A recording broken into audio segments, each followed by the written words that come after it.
আসসালামু আলাইকুম। আশা করি সবাই ভালো আছেন। তো আপনারা সবাই হয়তো অবগত আছেন, আমি গত পরশুদিন এক পেয়ার পোটার নিয়েছি।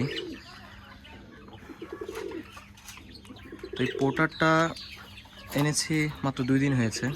তো আমি গতকাল বিকালে ঠিক এই জায়গায় গোসল করছিলাম। তো আমি কবুতরগুলোকে আনার পরে এখানে ছেড়ে রেখেছিলাম দিনের বেলায়।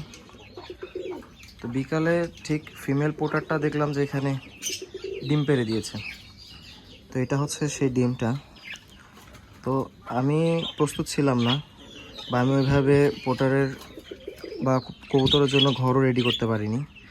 তো পরবর্তীতে এই ডিমটা আমি দেইনি, কারণ প্রথমবার হয়তো ডিমে নাও বসতে পারে, ডিম ভেঙে ফেলতে পারে। তো ওই কারণে আমি একটা হাঁড়ি দিয়েছি এরকম পাতিলা, আর হচ্ছে দেশি মুরগির ডিম দিয়ে বসিয়েছি। তো ইনশাল্লাহ দেখা যাক কী হয়।